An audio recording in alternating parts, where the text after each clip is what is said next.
to the Author Spotlight. My name is Winn, and I am so glad to have you on. How are you doing? I'm doing great. That's good. Can you please tell us your name and a little bit about yourself and your book? Yes, I'm Darwin Hamiliton from Austin, Texas. I'm a fifth-generation Austinite. My ancestral property is the African American Cultural Center here. I'm an accountant for the State Office of Risk Management. That's my day job. And then in the evenings, I put on my cape and I work with several organizations to fight for criminal justice reform. And my book is called 25 Years Later, A Sentence from Crime to Redemption, Advocacy, and Leadership. And it chronicles the journey of my experience as a young person growing up here in Austin, and then later being sentenced to prison.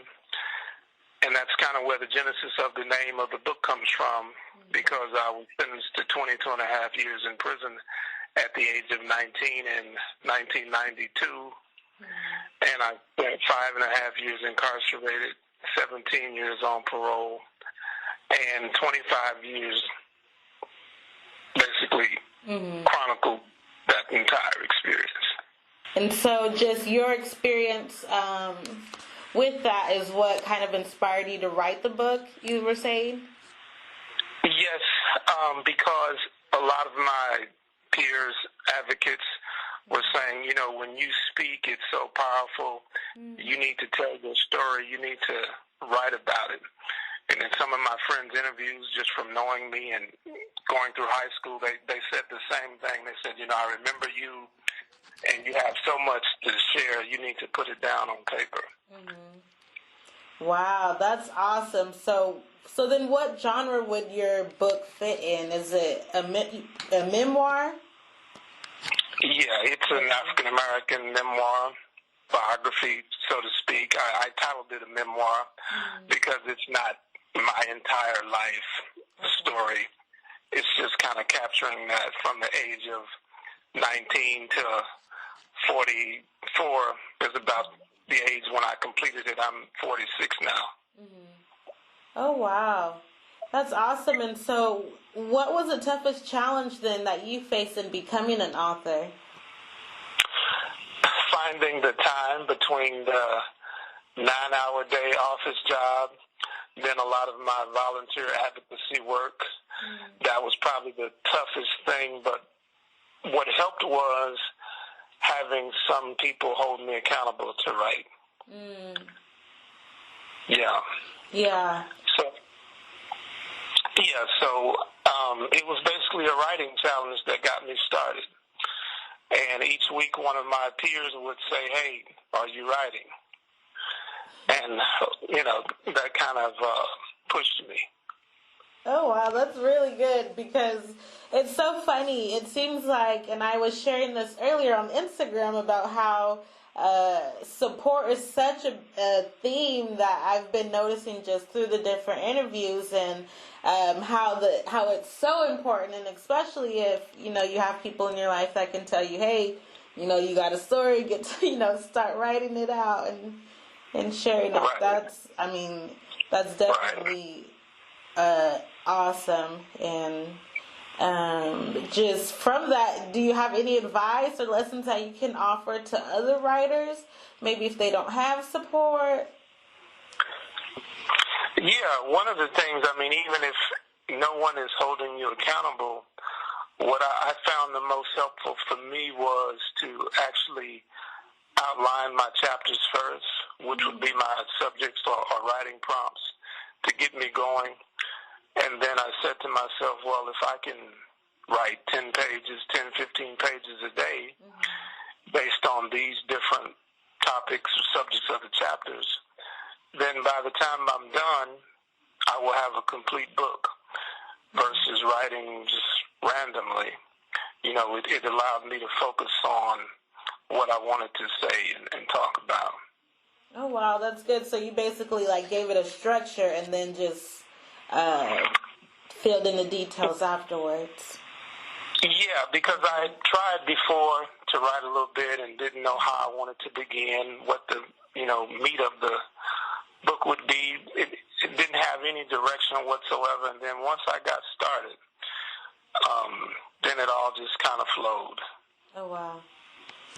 That's great. Yeah, I'm kind of the same way. I like to have it a little bit organized first, because then, there's different ways for different people, and so, but I like the way that you said that you wrote your book, because I definitely can relate to that. And so then, I guess I want to know a little bit more about your book, and like what kind of doors has it opened for you since it's been published? Yeah.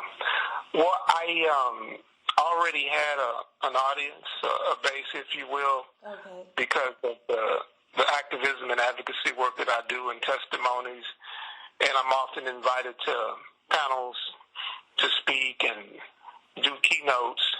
So that already kind of just lends itself to who I can get in front of, because people are inviting me to do different things. And then once I wrote the book, that also lends me some credibility as a subject matter expert, to where I can get paid to come into a college or a university, or even if they're not offering an honorarium or a stipend, people, after they hear me speak and hear my story, they want to know more, and then that's how I sell my book, through direct contact. I mean, it is available through Amazon and Barnes & Noble, but I've had more success selling my book to colleges and universities in bulk, who've invited me to come speak at their conferences. Oh, wow, that's interesting. Not everybody gets that opportunity, so that's really good. I know another gentleman was telling me about, like, more so like guerrilla marketing, just kind of getting out there and getting in front of people, and actually able to sell, I think, over 500 books just by doing that. Have you seen, if you don't mind me asking, what has the revenue been like versus compared to what you have coming in online? Yeah, I haven't really had a marketing strategy or campaign or book tour, so to speak. Within the past year of self-publishing it, I've probably made about $1,700. So I've sold over 200 copies, but like I said, it hasn't been a real aggressive push, because I'm not a full-time author, speaker, or lecturer. So, I find that, modest success, but I'm content with it. Because, I don't have a national marketing campaign, and I'm not nationally well known, so I didn't expect to, sell 100,000 copies, but I just kind of believe if I continue doing what I'm doing, then eventually it will get there. Just basically getting it in the right hands and sharing it with people at different events, whether it's at a film festival or a criminal justice conference or symposium. And that's kind of been my approach. Oh, wow. So, if I'm understanding, so the book came after, like you were already in the position working with prison reform, and then you wrote the book. Correct. Okay. Correct. Okay, and so that definitely makes sense. So you just bring your book along with you to these different events and work it out that way. Yes, because you never know who you're going to meet in these different spaces. And so, for example, I went and spoke at a class at the University of Texas, San Antonio, and the professor of, literature and philosophy there knew about a writers' conference that was coming up, and she said, I would love to have your voice. You need to be here. And so that allowed me to get a submission to this writers' festival. And then, when I see opportunities for book festivals, I'll submit and get a table. And this past year, for the first annual one we did here at the local community college, they had authors who were independently self-published, and then they did the author's presentation, and so I won the best oral presentation of my book at that festival. So I ended up being an award winner at my book festival. Yeah. Oh, wow. That is awesome. Wow.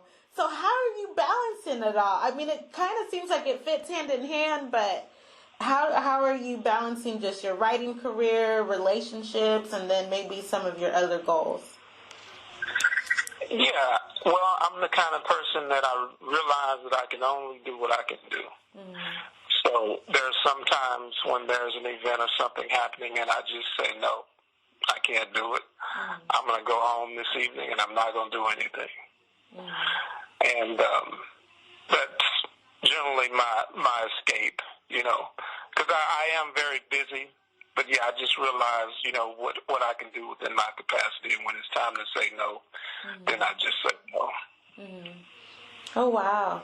So have you ever had any moments that made you feel like you wanted to quit? And then if so, how did you handle it?